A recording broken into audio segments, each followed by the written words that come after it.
a relationship of harmony and unity between himself and us. Now, if we will tonight, the word atonement can be broken into three parts, which express this great truth in simple but profound terms. Let's look at the word. A-T, at, dash, O-N-E, dash, M-E-N-T.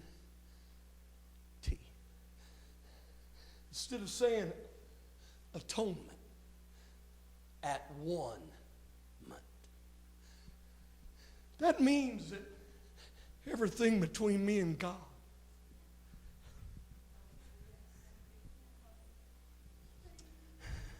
is right. If I walk into this sanctuary at one month with God, you ain't got to worry about me being upset at my wife, or the one in front of me, or the one behind me, or the one beside me.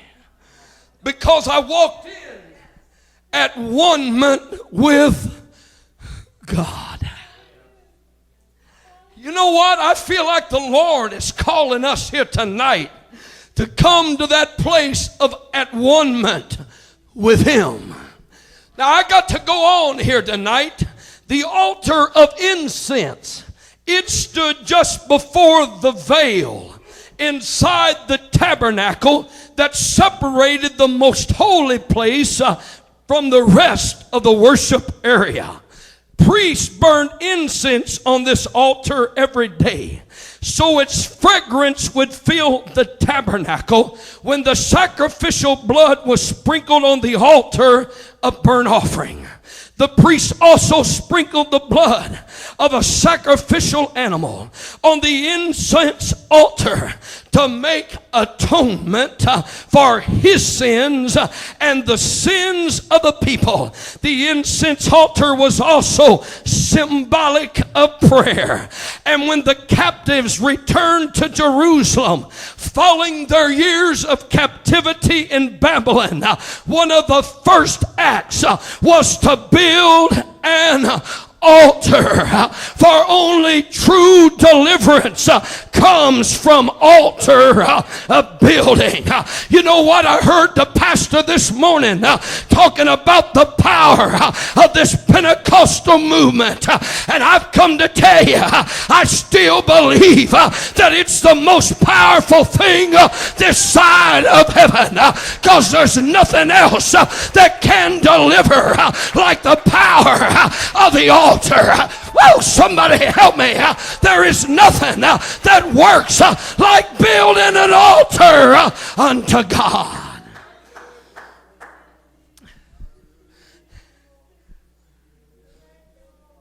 And I'll go a step further.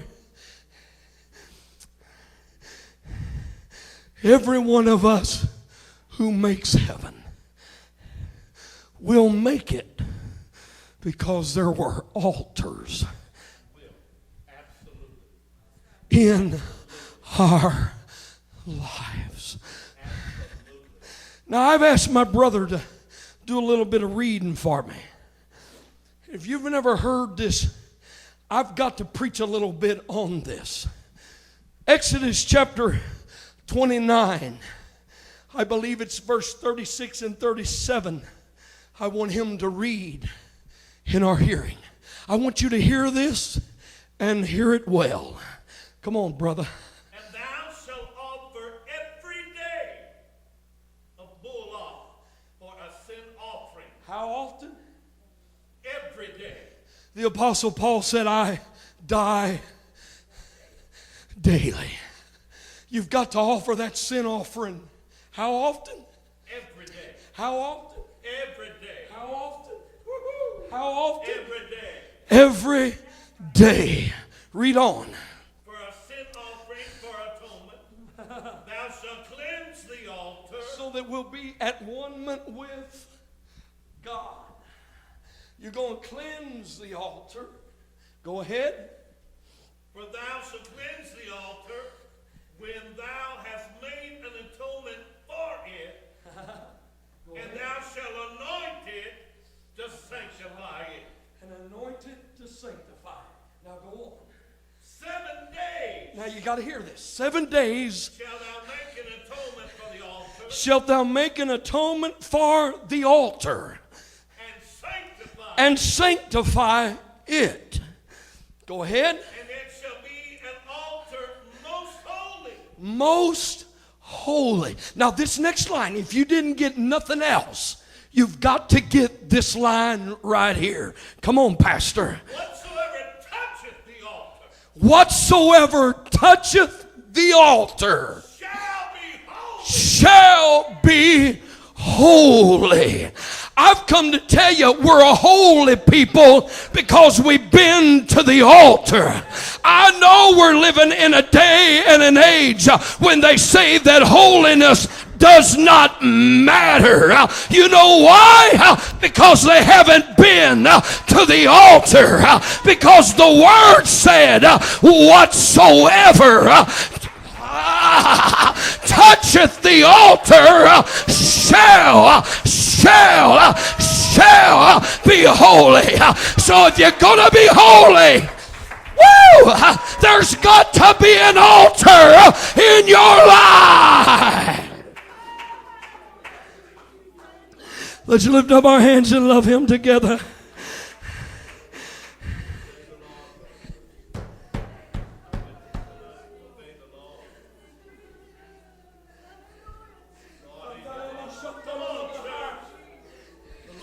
Come on, church. Come on, church. I'm telling somebody that holiness is still of God. I'm telling somebody that it is still precious in the eyes of God. And if somebody is not holy, you can mark it down. They don't have an altar in their life, because you'll never touch the altar and be unholy.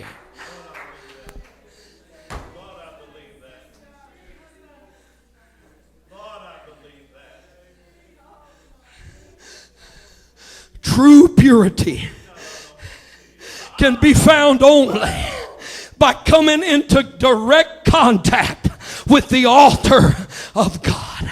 Now, I've come with a question here tonight for this congregation.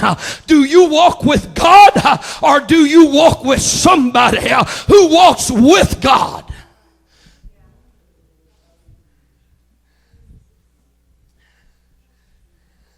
What are you talking about? I'll explain it right here. Abraham walked with God. He had a nephew who, as far as I'm concerned, was a heathen. His name was Lot. Abraham walked with God, and Lot walked with Abraham. There's a whole lot of difference, folks. You got folks whose mom and daddy walk with God, but the kids, they walk with mom and daddy. There's a whole lot. My God, I feel this here tonight. I'm telling somebody, there's a whole lot of difference between you and I walking with God and us walking with somebody who walks with God. My question tonight is, who are you walking with? I said, who are you walking with? I've come with a question here tonight that I feel like God has given me for this congregation. Who are you walking with? Are you at one minute with God? Have you got an altar? Are you holy? And I've come to tell you, the real reason is because we walk with God.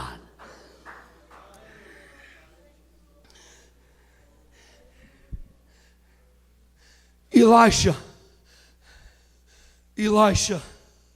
walked with God. Gehazi walked with Elisha. trying to tell you, folk, it don't matter with me what your name is. We've got those who are who's in Pentecost. And some of the elders walk with God. But the kids are walking with mom and dad. I didn't get in this thing. Whew. You made mention of it this morning, elder. The best thing that our grandparents gave us was this apostolic heritage. But it doesn't matter what my grandparents and my great-grandparents were. The question is, does Bruce Sheppard walk with God? Woo. I don't care what your resume or your pedigree is. I've come to tell somebody you got to walk with God. I find that Paul walked with God and Demas walked with Paul, but there is such a wide chasm between who they were and what they were. And the difference was of who they walked with.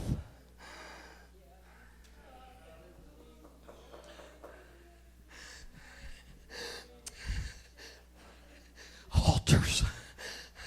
Altars. Altars of relationship. You know what we've got? We've got dusty altars and a lonely God. Dusty altars and a lonely